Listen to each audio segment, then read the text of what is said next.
जवानों को स्मरण करते हैं। और एनसीसी के समान एनएसएस वालों के लिए भी जोरदार अभिनंदन।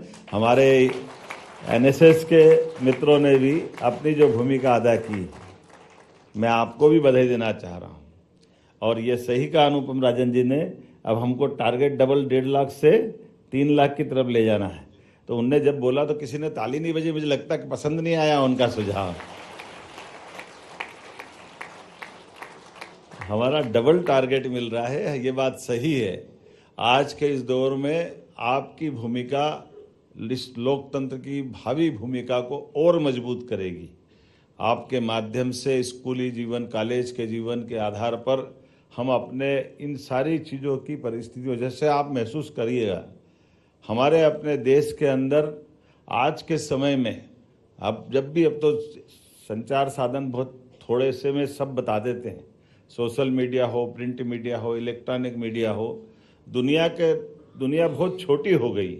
और छोटी दुनिया में आप चारों तरफ निगाह दौड़ाओगे तो आपको वो सब दिख जाएगा जो आज के लिए आपको देखना बहुत आवश्यक भी है। इन सारी बातों से अब अनजान रहने से बात नहीं बनने वाली। हमारे देश के लोग, हमारे देश की प्रतिभा, हमारे देश की विरासत, ये किसी क्षेत्र में कभी कम नहीं रही।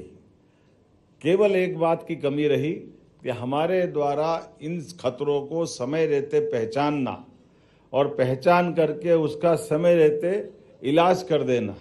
जहां ये चूक हुई वहां दुनिया ने इसकी कीमत चुकाई है। और हमारे लिए और ज़्यादा चुनौती तब बढ़ जाती है जब हमारी संस्कृति तो इतनी अच्छी है, हमने अपनी अच्छाइयों को बांटने के लिए भारत ने दुनिया में अपनी सदैव पहचान बनाई है। हमने कभी किसी के देश की सीमाओं में अतिक्रमण नहीं किया, हमने किसी को दबाया नहीं, लेकिन मानवता की स्थापना के लिए भारत और भारत के लोगों ने आदिकाल से अपनी एक पहचान बनाई है।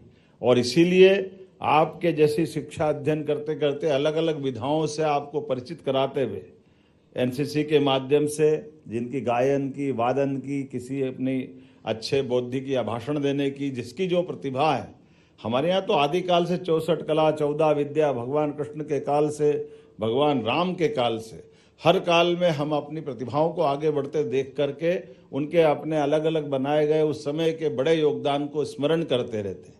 लेकिन दुर्भाग्य के साथ कहना पड़ेगा, आज के समय और उस समय में भी थोड़ा सा उतना ही अलर्ट रहने की आवश्यकता है जितने प्रकार की चुनौती है।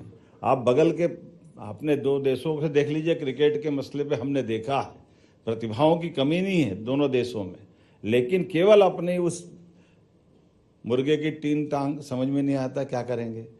पाकिस्तान मानता ही नहीं है, कितना ही मारो समझ में नहीं आता है, 1 बार मारो 2 बार मारो, फिर बोलता हमको मारा ही नहीं, कितनी बार मारा।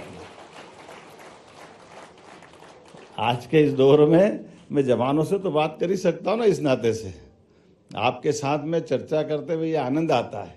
मुझे इस बात की प्रसन्नता है, हमारी पीढ़ी ने वो कष्ट का टाइम देखा है, लेकिन आपकी पीढ़ी